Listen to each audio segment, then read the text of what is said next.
aí vamos de economia, notícia de hoje, notícia importante.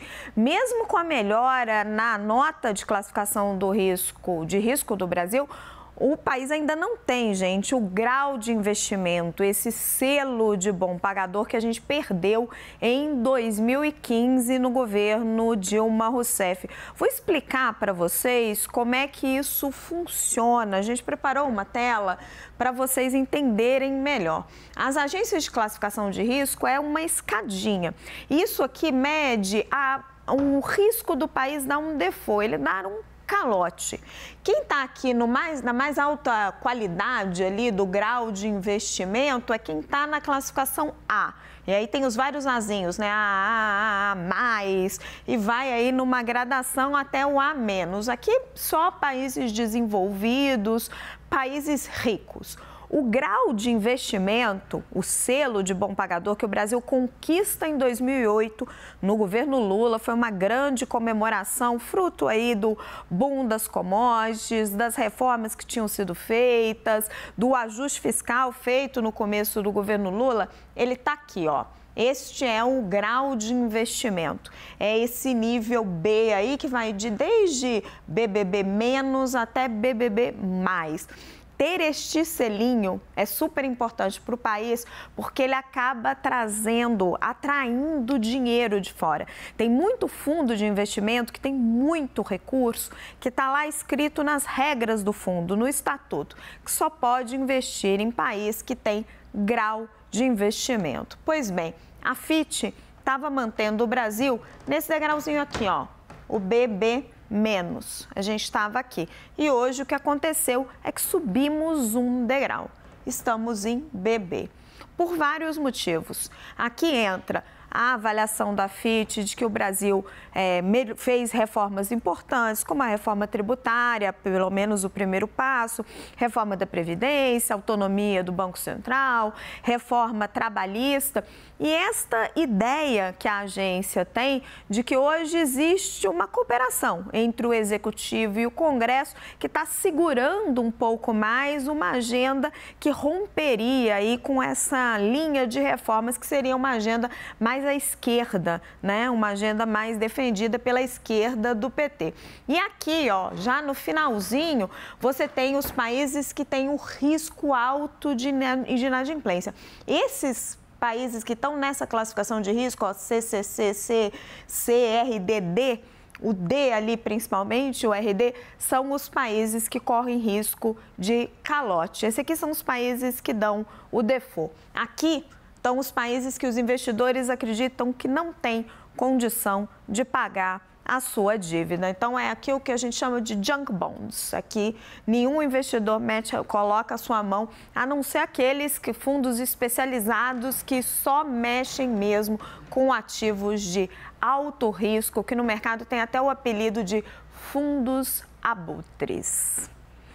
E aí vamos seguir no comunicado da alteração da nota do Brasil, e aí eu queria trazer isso para você, que está enfatizando o que eu estava falando para vocês no início, onde estavam as preocupações da FIT.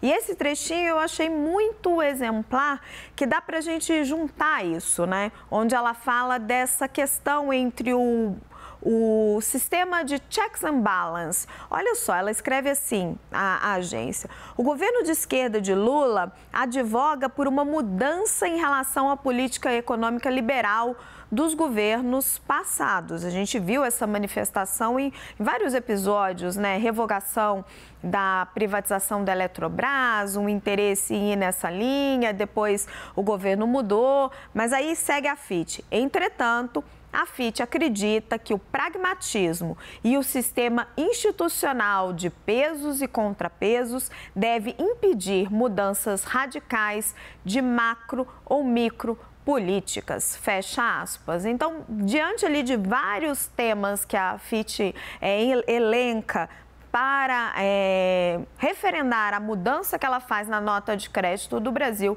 um dos mais importantes é esse daí. Assunto para o Aode Cunha, nosso comentarista de economia. Boa tarde, Aode. Eu fiz esse explainer todo aqui de como funciona as regras das agências de risco e enfatizei esse trechinho da FIT, mas eu queria a sua visão, meu caro.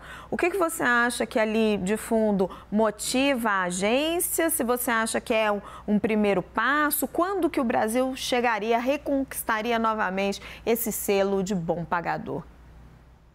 Boa tarde, Raquel, quem nos assiste na CNN. Eu estava escutando a tua ótima apresentação, muito didática, e ressaltando a importância exatamente disso que você disse, sobre estar num caminho mais próximo em direção a uma nota de investment grade, né, de decisão de investimento por um país como o Brasil. E como você mencionou, não é só também os investimentos de fundos estrangeiros para cá, as próprias empresas brasileiras, que muitas vezes precisam fazer lançamentos de títulos, captação de recursos no exterior, vão pagar menos à medida que o país tem uma nota mais alta. O próprio Tesouro Nacional, o governo, quando faz essas captações lá fora, ele vai pagar menos por elas. Então, o país todo se beneficia muito de uma nota de avaliação de risco de crédito melhor. Agora, essas agências todas, né, nós ainda estamos ali 2 notas abaixo de receber o investment grade, elas tomam essas decisões ao longo de alguns anos. Elas não tomam decisões baseadas em um par de meses, 1 ano ou 2 anos. Geralmente é um prazo aí, 4, 5 anos. Elas vão vendo a consistência da evolução e por isso que foram citadas reformas como trabalhista, previdência. Então, assim, é importante persistir nisso. O alerta que a agência faz é de não se ter uma guinada contrária a um rumo de solidez fiscal, de boas reformas. Então, eu diria que se o governo conseguir enxergar isso e persistir, entregar bons resultados fiscais, concluir a reforma tributária, né, que está em discussão ainda no Congresso, na direção dos bons sistemas tributários que existem no mundo, aí as nossas chances aumentam. E talvez sim, o governo tenha condições ao final do governo, ao final de 4 anos, talvez nós estarmos nos aproximando daí do chamado famoso e tão esperado investment grade. Imagina, né? Que resultado para o governo. Agora, hoje, nas minhas conversas na equipe econômica, eles estavam animados e achando que a Moody's e a Standard & Poor's poderiam seguir o caminho da FIT até o final do ano. E aí seriam 3 grandes agências mexendo na classificação de risco do Brasil. Você enxerga isso acontecendo também? Acha pouco provável, muito provável?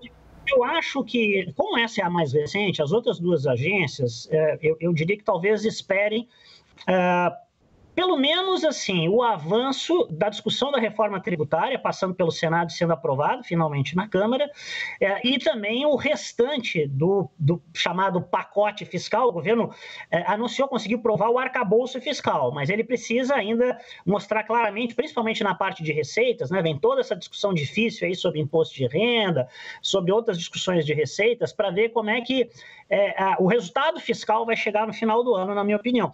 Você pode ver que, mesmo no comunicado de hoje da agência, ela destaca que, apesar da piora fiscal desse ano, o conjunto dos outros indicadores levou ela a melhorar a nota de crédito, mas tem a preocupação ainda com o resultado fiscal, que é desafiador para esse ano e que vai exigir do governo algumas medidas adicionais. Então, eu diria que para as próximas revisões e para as outras 2 agências, talvez o que se espere é isso, sinais concretos de avanço da reforma tributária e da equalização fiscal, né, de um ajuste fiscal mais sólido do governo mais para o final do ano.